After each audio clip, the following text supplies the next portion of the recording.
नमस्कार, सुप्रभात। स्वागत सबरंग कार्यक्रम में आप सभी का। मित्रों, कहते हैं कि अपने विचारों की बनावट को बदलें तो आपका जीवन बदल जाएगा। भविष्य कोई ऐसी चीज़ नहीं है जिसका हम इंतज़ार करें, लेकिन भविष्य वो चीज़ है जिसका हमें निर्माण करना होता है। सचमुच अपने विचारों को बदल करके हम अपने जीवन को बदलने की ओर चलें और हाथ पे हाथ धरे बैठे रहने से कुछ नहीं होगा। हमें अपने भविष्य का निर्माण स्वयं करना होगा, अच्छे विचारों से भी और अच्छे कर्मों से भी। तो आइए अपने श्रेष्ठ भविष्य के निर्माण के सुंदर संकल्प के साथ चलते हैं आज के सुवाक्य की ओर। सिर्फ सुकून ढूंढिए, जरूरतें कभी पूरी नहीं होती। यह हमारी गलत फहमी है कि व्यक्ति वैभव और पर्याप्त चीजों के होने से ही सुख मिलता है। सुख प्राप्त करने का माध्यम ये है ही नहीं। सुख असल में आत्म शुद्धिकरण से मिलता है, जिसके अंतर्गत हम अपने को पहचानते हैं कि हम असल में यह शरीर नहीं बल्कि एक आत्मा है जिसके अंदर देवत्व के गुण और शक्तियां समाई हुई है। हमारी जरूरतें हमारे कर्मों और ईश्वर की योजना अनुसार पूरी होती हैं। इसके लिए हमें परेशान होने की जरूरत नहीं है। स्वयं को परमात्मा की संतान आत्मा समझकर वर्तमान में रहना ही हमें सुकून दे सकता है। मित्रों, कहते हैं कि हो सकता है हर कोशिश से सफलता ना मिले, लेकिन हर सफलता कोशिश से ही मिलती है। वास्तव में कई बार हम प्रयास करते करते, कोशिश करते करते थक जाते हैं, हार जाते हैं और अपना प्रयास करना, कोशिश करना छोड़ देते हैं। लेकिन ये संपूर्ण सत्य है कि यदि कोशिश नहीं की जाएगी तो सफलता प्राप्त नहीं होगी, क्योंकि कर्म के बिना फल तो प्राप्त होता ही नहीं है ना। इसलिए मित्रों, चाहे लाख उतार चढ़ाव आए, अपने लक्ष्य की ओर बढ़ने में हम अपने आप को बहुत ही शक्तिशाली बना करके दृढ़तापूर्वक पूरी लगन से आगे बढ़ें।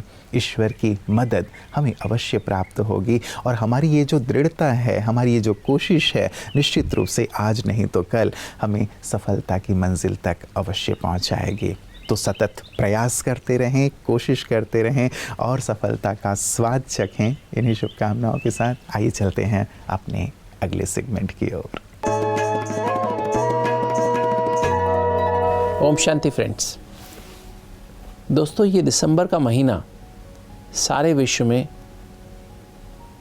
कॉन्स्टिपेशन अवेयरनेस मंथ के रूप में मनाया जाता है। आप जानते हैं कॉन्स्टिपेशन, जिसे आम भाषा में कब्ज़ी भी कहते हैं, कब्ज़ भी कहते हैं, ये एक बहुत ही कांस्टेंट प्रॉब्लम है। लगभग 20% एडल्ट पॉपुलेशन, जो वयस्क पॉपुलेशन को ये प्रॉब्लम होती है, और लगभग 15 से 16% बच्चों को भी प्रॉब्लम होती है। तो ये अपने आप में कहने में बहुत छोटी सी समस्या है, किंतु बहुत बड़ी समस्या है और इसके बहुत सारे कारण हैं। सबसे बड़ा कारण तो इसका हमारे खाने में जो फाइबर की कमी होना। हम अगर हमारे खाने में सब्जियां, सलाद और फ्रूट्स की कमी है, फल की कमी है, फाइबर की कमी है, तो ये सबसे बड़ा कारण है कब्ज़ी होने का। और कब्ज़ हम कभी कहते हैं जब हफ्ते में 3 बार से कम अगर तीन या 3 बार से कम मोशन होते हैं, 3 बार, हफ्ते में 3 बार ही पेट साफ़ होता है, तो इसको हम कब्ज़ का नाम देते हैं।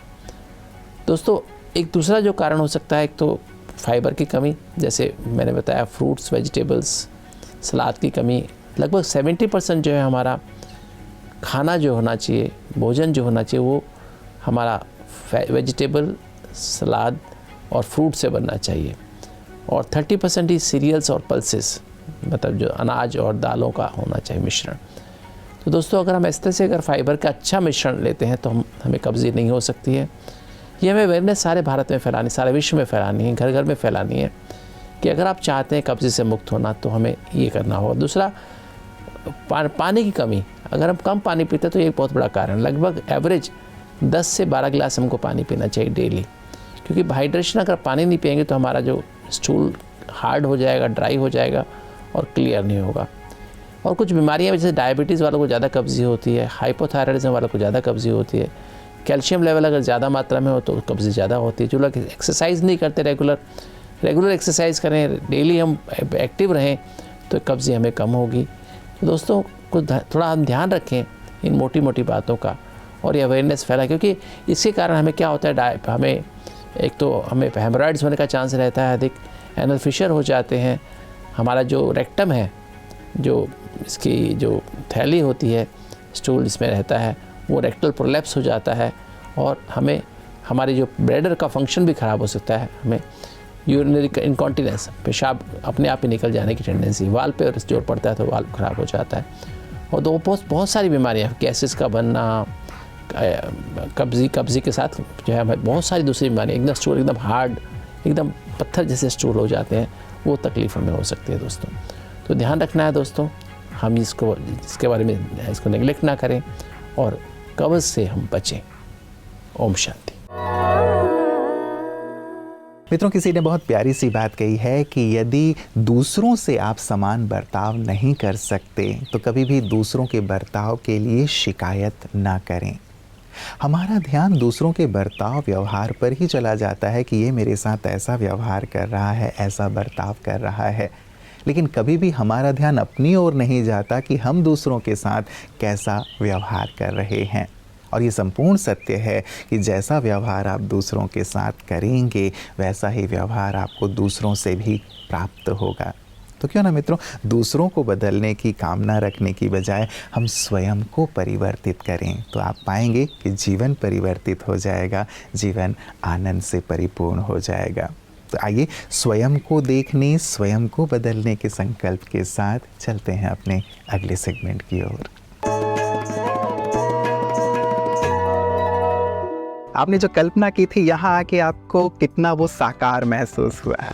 मुझे तो जितनी मैंने कल्पना की थी ना, उससे भी ज़्यादा मिल गया। मैंने ये कल्पना भी नहीं की थी कि इतना बड़ा कारोबार होगा यहाँ। कितने ही लोग आते हैं, सारों लोग आते हैं, कितनी शांति पाते हैं, एक दूसरे के साथ कैसी बातें करते हैं, प्रेम भरी बात करते हैं, कितनी प्यार से, कितनी शांतिपूर्णता, और यहाँ का खाना, यहाँ का पानी, यहाँ का प्रकाश, सब कैसे चलता है भगवान जाने। भगवान ही चला रहे हैं ये कह लें इसे। आपको नहीं लगता अरविंद जी कि चाहे वो संगीत का क्षेत्र हो या समाज का कोई भी क्षेत्र हो, आध्यात्म उसके लिए परम आवश्यक है? क्योंकि आध्यात्म जहाँ है वहीं संभवतः शांति है और वहीं वास्तव में विकास है। आप क्या कहेंगे इस विषय में? बिल्कुल, मैं यही ही करता हूँ। अध्यात्म, हर एक चीज की पहले अध्यात्म करता हूँ जी। जिसने मुझे ये सब दिया, इसका ऐसा नहीं हो सकता है कि तुमने सीखा और गाया। हर एक आदमी के अंदर एक ईश्वरी ज्योत जी, जिसको हम आत्मा कहते हैं, बस आत्मा कहते हैं, उसी के प्रकाश को लेकर के अगर हम कोई भी बात बनाएंगे तो बस सर्वश्रेष्ठ ही होगी। बिल्कुल बिल्कुल। आपको अरविंद जी यहाँ आकर के आपने ज्ञान सुना, प्रजापिता ब्रह्मा कुमारी ईश्वरीय विश्वविद्यालय में जो ईश्वरीय ज्ञान दिया जा रहा है, इस ज्ञान के माध्यम से आपने अपने जीवन में जो विशेष चीज़ ग्रहण की हो और आपको ऐसा लगा हो कि ये चीज़ वास्तव में न केवल मेरे लिए बल्कि सभी मनुष्य आत्माओं के लिए आवश्यक है, वो कौन सी चीज़? ये मैंने यहाँ सुना जो 2-3 दिन में जी, तो इसमें सबसे बड़ी चीज़ मुझे ऐसी लगी कि तुम षड रूपों का दमन करो, और ये यहाँ अच्छी तरह सिखाया गया है। मुझे बहुत भाया कि तुम्हारे अंदर जो काम, क्रोध, मद, लोभ, मोह और मत्सर है, इसे कैसे शमित किया जाता है, इसे कैसे शांत किया जाता है जी, और इसके ऊपर आकर के तुम ईश्वरी स्वरूप कैसे धारण कर सकते हो, ये यहाँ मैंने सुना। चलिए, बहुत सुंदर, एक बहुत अच्छी प्रेरणा लेकर के आप जा रहे हैं अरविंद जी। निश्चित रूप से आप अपने एपी कला एकेडमी में भी और जहाँ पे भी जाएंगे ये संदेश अवश्य देंगे कि अपने अंदर के इन विकारों को जीतो, और एक बार जरूर सभी प्रजापिता ब्रह्मा कुमारी ईश्वरीय विश्वविद्यालय में आकर के इस चीज़ का अनुभव करें और अपने अंदर ईश्वरीय शक्ति को ग्रहण करें। ये भी अवश्य सभी को प्रेरणा आप देंगे। यस, मैं मेरे बहुत सारे स्टूडेंट्स को लेकर के यहाँ आने वाला हूँ। मित्रों, आध्यात्म का अर्थ ये नहीं है कि हम घर बार छोड़ करके जंगल में चले जाएं या साधु संत बन जाएं। आध्यात्म का बहुत ही सुंदर सा अर्थ है कि घर परिवार में रहें और उस पथ पर चलें जो पथ सच्चा हो, साफ हो, ईश्वर की ओर ले चलने वाला हो। यही वास्तव में आध्यात्म है। और इसी आध्यात्म की सीख ब्रह्मा कुमारी सभी को दे रही हैं। वो ये कहती हैं कि आप जहाँ पे भी हैं वहाँ रहें, लेकिन वहाँ रहते हुए सच्चाई सफाई को अपने जीवन में लाएं, मूल्यों को अपने जीवन में लाएं और ईश्वर की ओर बढ़ें। वास्तव में यही सच्चा आध्यात्म है जो जीवन को खुशहाली से भरपूर कर देता है। और यही सुंदर आध्यात्मिक संदेश वो जन जन तक पहुँचा रही हैं। आइए देखें उनकी इन सुंदर सेवाओं को पीस न्यूज़ हाइलाइट्स में। ब्रह्मा कुमारीज के ज्ञान मानसरोवर रिट्रीट सेंटर में भारत सरकार द्वारा चलाए जा रहे नशा मुक्त भारत अभियान के अंतर्गत नशा मुक्त हरियाणा अभियान कार्यक्रम का आयोजन किया गया, जिसमें मुख्य रूप से हरियाणा के मुख्यमंत्री श्री मनोहर लाल खट्टर जी का आगमन हुआ। पुष्प गुच्छ भेंट कर एवं तिलक और शॉल उड़ाकर मुख्यमंत्री जी का स्वागत किया गया। कार्यक्रम में राज्यसभा सांसद कृष्ण लाल पवार जी, माउंट आबू से ग्लोबल हॉस्पिटल के डायरेक्टर BK डॉक्टर प्रताप भाई, ज्ञान मानसरोवर निदेशक BK भारत भूषण भाई, पानीपत सब जोन प्रभारी BK सरला दीदी जी एवं अन्य कई विशेष अतिथिगण भी मौजूद रहे। इस मौके पर मुख्यमंत्री जी ने कहा कि परमात्मा के साथ की लगन इस नशे की आदत से दूर कर सकती है, इसलिए ज्यादा से ज्यादा लोगों को ध्यान योग के मार्ग पर लाने का प्रयास किया जाना चाहिए।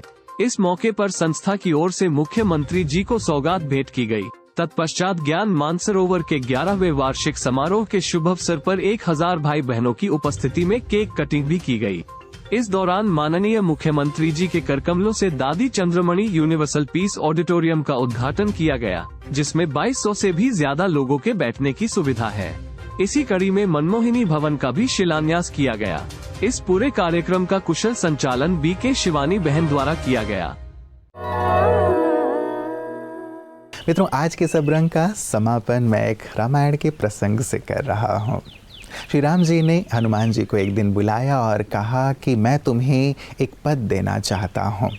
देखो, तुम्हारे कारण सुग्रीव को किष्किंधा का पद मिला, विभीषण को लंका का पद मिला, मुझे भी अयोध्या का पद मिला, लेकिन तुम्हारे पास कोई पद नहीं है। मैं तुम्हें पद देना चाहता हूँ। हनुमान जी मुस्कुराए। उन्होंने कहा कि सुग्रीव जी को एक पद मिला किष्किंधा का, लंका का एक पद ही मिला विभीषण जी को भी, और आपको भी अयोध्या का एक पद मिला। और ये कहते हुए उन्होंने अपना शीश श्री राम जी के चरणों पर रख दिया और कहा कि मुझे तो एक नहीं 2 पद मिले हैं। मैं कितना भाग्यशाली हूँ, और ऐसे भाग्य को छोड़कर मुझे और कोई पद नहीं चाहिए। कितनी सुंदर सी बात है ना मित्रों। यदि हम प्रभु की शरण में हैं, प्रभु की छत्र छाया में हैं, हमें प्रभु के दोनों पद अर्थात प्रभु ही मिल गए हैं, तो फिर जैसे हमें तीनों लोक प्राप्त हो गए हैं, हमें और कुछ प्राप्त करने की आवश्यकता ही नहीं है।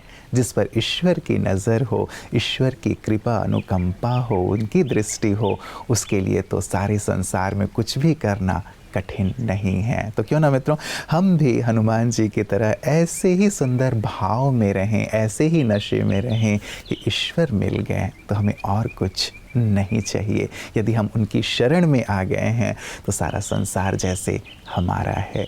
गहराई से विचार कीजिएगा और ईश्वर को अपने जीवन में शामिल करके तीनों लोगों को अपना बना लीजिएगा। अपना ख्याल रखिएगा। कल पुनः इसी वक्त आप सबसे मुलाकात होगी। नमस्कार। ओम शांति।